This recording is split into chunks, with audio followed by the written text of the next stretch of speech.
कहानी है मारवाड़ गांव की एक नन्ही सी प्यारी सी टुन्नी चिड़िया की। वह आम के पेड़ के नीचे रहती थी और वो अपनी माँ के साथ रहती थी। उसके पिताजी का देहांत पहले ही हो चुका था। उसकी माँ बहुत मेहनत करती थी। वह मेहंदी के पत्ते बेचकर और मेहंदी बेचकर अपना घर चलाती थी। ये चिड़िया अपने फ्रेंड्स के साथ खेल रही थी तभी पिंकी चिड़िया ये कहती है कि सुन टुनटुनी, हम सब मेहंदी सीखने जाएंगे, तू भी चल हमारे साथ। नहीं, मैं नहीं जा सकती। क्यों नहीं जा सकती तू?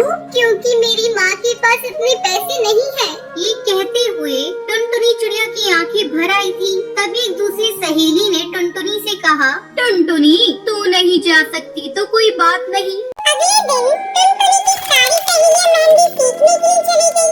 जब टुनटुनी की माँ अपने घोंसले में पहुंची तो उसने जो देखा वो देखकर उसे बहुत दुख हुआ। टुनी चिड़िया टुनटुनी को रोता देखकर घबरा जाती है और उससे पूछती है, क्या हुआ टुनटुनी? पहले टुनटुनी कुछ नहीं कहती, फिर माँ के बहुत पूछने पर वो अपनी सहेलियों के साथ हुई बात के बारे में बताती है। टुनटुनी अपनी माँ से कहती है,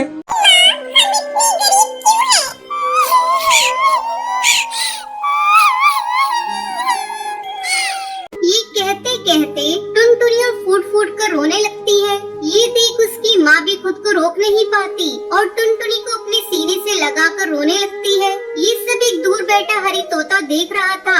हरी तोता टूनी चिड़िया के पास गया। हरी तोते ने टूनी चिड़िया से पूछा, क्या हुआ टूनी बहन?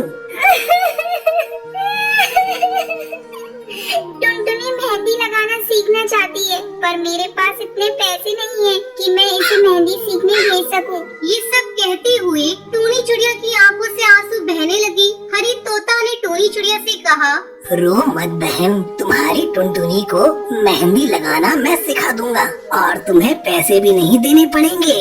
सच तोता भैया, आप सिखाओगे? हरी तोते ने हाँ में सिर हिलाकर जवाब दिया। टूनी चिड़िया ने टुनटुनी चिड़िया से कहा, सुन टुनटुनी, तू मेहंदी लगाना सीखना चाहती थी ना? हाँ माँ, कल से तुझे तोता भैया मेहंदी सिखाएंगे। ये बात सुनकर टुनटुनी की आंखें खुशी से चमक उठती है। अगले दिन से हरी तोता ने टुनटुनी को मेहंदी लगाना सिखाना शुरू कर दिया। हरी तोता ने टुनटुनी को कठिन मेहंदी डिजाइन को भी आसानी से बनाना सिखा दिया। कुछ दिन बाद टुनटुनी मेहंदी लगाने की कला में निपुण हो गई थी। उधर टुनटुनी की सहेलियां भी मेहंदी सीख चुकी थी। सबको इस बात पर बहुत गर्व हो रहा था, परंतु टुनटुनी की एक सहेली जिसका नाम सुंदरी कौवी था, वो ये कहती है कि मैं तुम सबसे ज्यादा अच्छी मेहंदी लगाती हूँ। ये बात कहकर वो वहाँ से चली जाती है। सुंदरी कौवी अपनी कला पर घमंड करने लगी थी।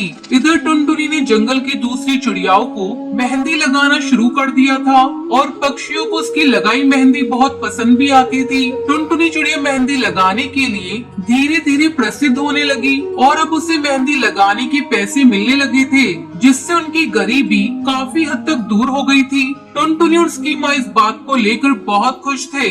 जब इस बात का पता टुनटुनी की सहेलियों को चला तो उससे मिलने के लिए गई। टुनटुनी अपनी सहेलियों से मिलकर बहुत खुश हुई, परंतु सुंदरी कौवी को टुनटुनी की इतनी तारीफ पसंद नहीं आई। सुंदरी कौवी चिड़ियाओं के सरदार कड़कनाथ सेठ की बेटी थी। सुंदरी कौवी ने सरदार से कहा, पिताजी क्यों न इस बार जंगल में मेहंदी प्रतियोगिता रखी जाए। इससे ये पता चल जाएगा कि इस जंगल में सबसे अच्छी मेहंदी कौन लगाता है। सरदार कड़कनाथ सुंदरी कौवी की बात मान लेता है। सरदार ने अपने मंत्री बंटी कबूतर से कहा, मंत्री जी, मेहंदी प्रतियोगिता की व्यवस्था की जाए। जब प्रतियोगिता की तैयारी चल ही रही थी कि सुंदरी कौवी ने अपनी सहेलियों से कहा, देख लेना, ये प्रतियोगिता मैं ही जीतूंगी।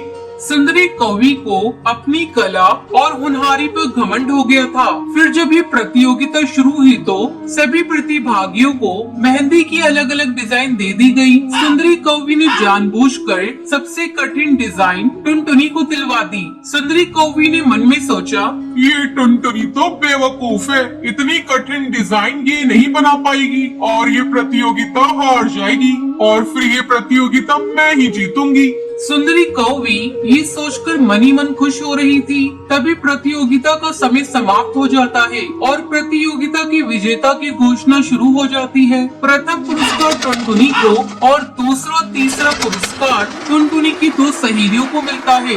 जब विजेताओं की सूची में सुंदरी कौवी का नाम नहीं आया तो उसका सारा घमंड चूर चूर हो गया। तो दोस्तों, इस कहानी से शिक्षा मिलती है कि अपनी कला पर कभी घमंड नहीं करना चाहिए।